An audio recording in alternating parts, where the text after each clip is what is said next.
I do want to talk about EG's LCS performance because it's been a wild couple of weeks for EG. Yep. There have been some really crazy games you guys have participated in. You lost a very strange game in week number 1. You won a very strange game in week number 2. These late game scenarios. There's been a lot of talk about Jizuke's pro view because that guy is fucking hilarious. Just his BM. Is very, very entertaining. I love Jizuke as a player and a personality. Now, would I want him on my team?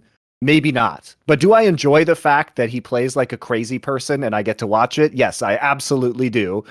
Is a little bit coin flippy at times. But also, I think Jizuke offers, speaking of styles, like a very unique style to a roster. He's always going to be some crazy split push threat. He's always going to play differently than you expect him to play. He has huge balls and no fear. You opted out of the Jizuke experience last year.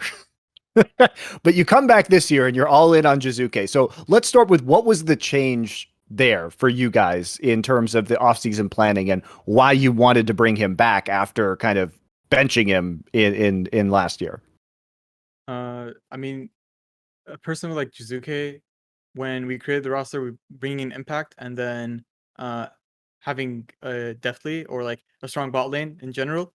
We want someone with firepower, and we thought Jizuke, in terms of like laning and what he can bring, is still one of the top players in the LCS. Obviously, he has a different way of playing the game than other mid laners. He's more akin to players like Bwipo or Hylissang, where if he like randomly ints.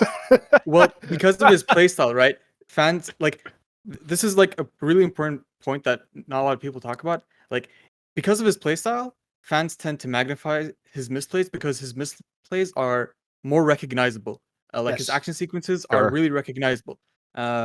And people don't give that same criticism to players who make crucial mistakes in other aspects of the game, like in action sequences where like it's about micro laning that affect like who gets the first crab. We saw that like with Fudge and Blabber in one of the games at MSI, or like when it comes to map movement, or like recalling at the wrong time, which affects the team's tempo. Well, that's because plebs can't understand what's going on. Yeah, and I don't blame fans for this, right? They don't have the necessary knowledge about the game from these subtle perspectives that coaches and players and analysts do. But yeah, like players like Hylissang, Bwipo, Jizuke, and even Huni get way more flack than they deserve compared to other players because their action sequences are just more recognizable.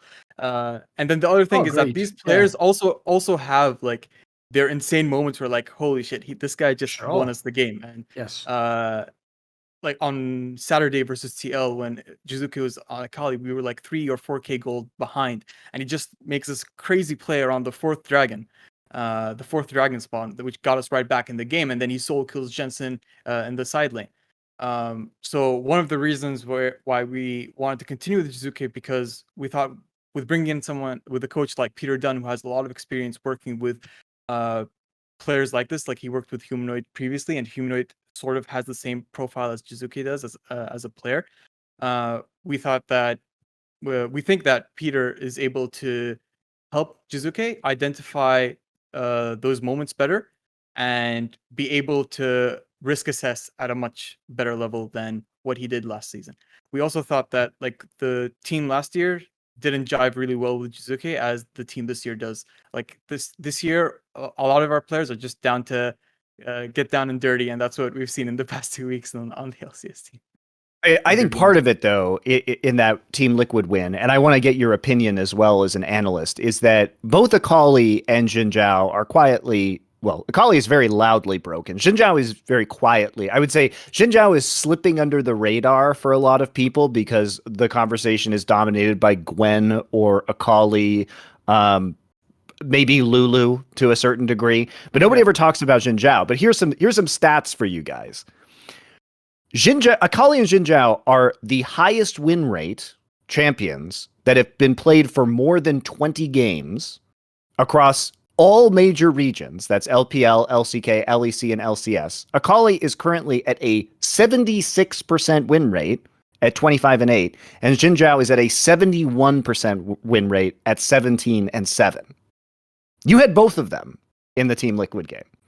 So Mhm. what are your thoughts on these champions right now? Because obviously Gwen is also extremely strong, but to put this in perspective, Gwen has been played 30 times and is 15 and 15 at 50%. So part of that has been, obviously we can't completely separate it from the players, but I will say that in my experience in League of Legends, to have a champion that has been played 33 times and be 25 and 8 across all major regions like Akali is very rare. Very rare. Yeah, it reminds me of like Callista when she was at her peak, and even Kassadin.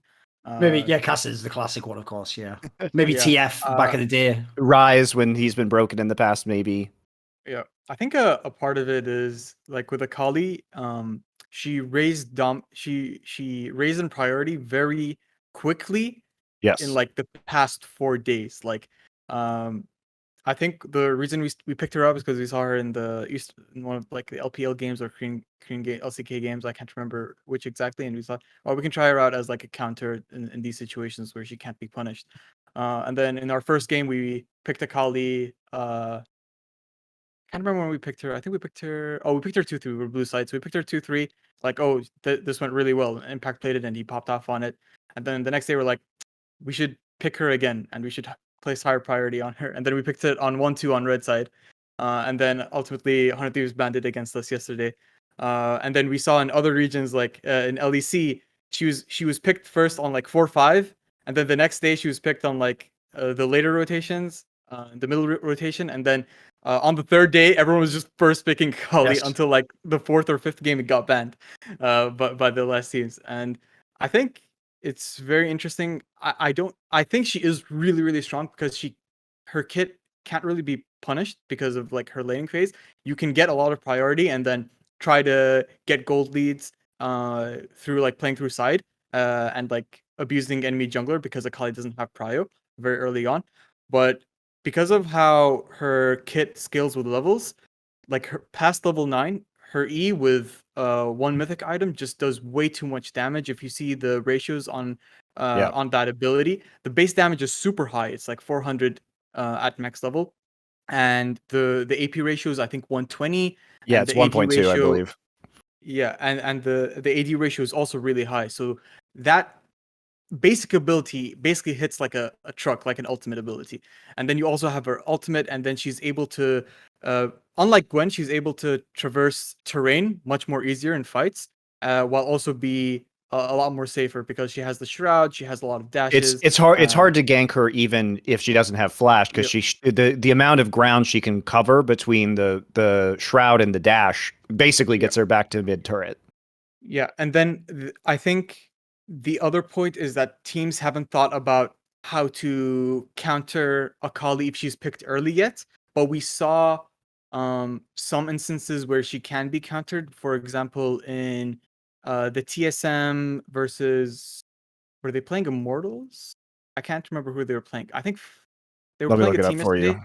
Yeah, but they picked LeBlanc against Akali. Oh, CLG. It was CLG. Yeah, CLG, and obviously Pobelter didn't have a great performance on Akali, but LeBlanc can be good into Akali because the chain can reveal her, and Okay. LeBlanc is really good at marking Akali in flanks, because we saw in one of those instances around Baron, LeBlanc was waiting, marking Akali in the flank, waiting for her to approach the Akali flank, and then just one shot her immediately, because LeBlanc just can do that against Akali.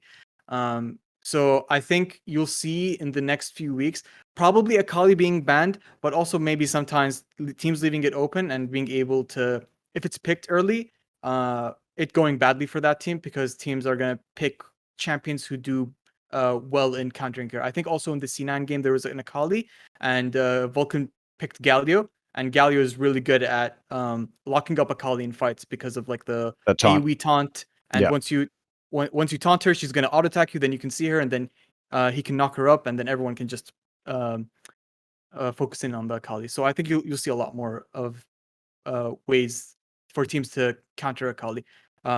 But because of her like sudden rise, teams kind of forgot how to counter Akali, or kind of like didn't think too much about it during draft. But I think we'll see that change going forward. I have a quick question though, because you said there it was like a very rapid rise, as you said, even when it came in a pro plate, so you can see it going through the ban, the pick priority rather. Does this just mean? Because here's the problem: when I see a scenario like that where everyone's like, "Haha, just ban this champion," because they see like, "Oh, it's winning every game," a fan, right? I often think in that scenario, because as often it can be the case. Obviously, the teams are scrimming, and there's been 2 weeks now. It's not like no one's ever tried it, but that usually means that in scrims, you were having a good enough time or wasn't high enough priority for you. You're like, well, we'll find a way to deal with it, Was it really just not played in scrims? Did it come completely out of nowhere? Did people think they had counters that they didn't when you get on stage, when it's, harder to execute, blah, blah, blah? Yeah, I mean, in scrims, like Akali was usually picked on the last rotations, if she was ever picked, but she didn't have an increased presence in scrims, and I watched scrims in all 3 levels, so both from our team and enemy teams, like I didn't see like high priority in Akali, and maybe a part of it is also because in scrims games can go by a lot quicker, and Akali doesn't really spike until like level 9, so maybe that's a part of it, Right. because on stage games go a bit longer. So Yes. she's able to reach those points. There's a lot less chaos happening on the map. So that's probably also a part of it. But yeah, that's probably why I would say that happened. Worth noting too that a couple of these losses were CLG versus TSM with Akali. Yeah. And also, the bad teams. and then Dignitas versus Cloud9. And I mean, Dignitas is a middle of the pack team, but Cloud9 certainly looked significantly better this week after they actually had some practice on this patch. Also, Sword Art did play the Tahm Kench, which is always helpful into certain assassin matchups as well. So I think teams, like you say, will adapt. And perhaps we're just, it's funny how you see these cycles in the meta develop, because it's not like this is the first time Akali has been strong, but forgetting how to counter champions or pick against it does take some time for those players to kind of get back on the horse on those champions, and then remember how to play in team fights against those champions, as well as the timings of map pressure that they exert. So yeah, it does take some time for teams to adjust back to what they already know. Ultimately, I think she's still going to be a strong champion, but her win rate will remain at that like 75+%. Or whatever it was. Like it's gonna go back down to like maybe 60, if and that's like at the higher end. Rarely do you see, like, I don't think I assume she's not that broken to remain at that level. Do you have any thoughts on any of the other major picks that we've seen right now? Like I mentioned, Xin Zhao, which is another champion that kind of came out of nowhere. Lulu has risen hugely in priority. We're actually seeing a return to Juggernaut style compositions, across the world, which I always enjoyed. So I'm cool with it. Xin Zhao, he just they buffed him like a few patches ago, and I think he's seen play recently because on point 10, I believe, or point 11, they increased spawn timers for jungle camps by like 15 seconds. And so that allows ganking junglers like Xin Zhao and what are the other champions?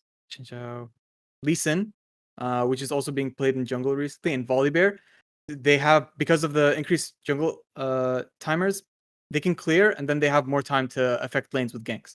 So that's one part. The other part is I think his kit is really, really strong right now, because there's just so much tankiness, and the reach with, if you land your spear, it increases your dash range.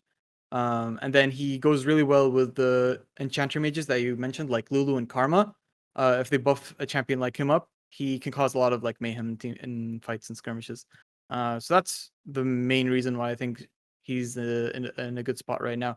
In terms of win rate, I think maybe he's in the same spot as Akali. Like, people don't know what to play into it. If it's like picked early, it's kind of like a shock thing. So maybe we see more teams experimenting more with like what to pick into it. Like we saw Blabber pick Olaf into it versus Dignitas, I think. So we might see a bit of that same effect with Xin Zhao. And in terms of like Lulu and Karma, Shurelia's is a big part of why they're really good. They buffed that item that even when you enchant or protect an ally, it gives that ally movement speed, both you and the ally movement speed.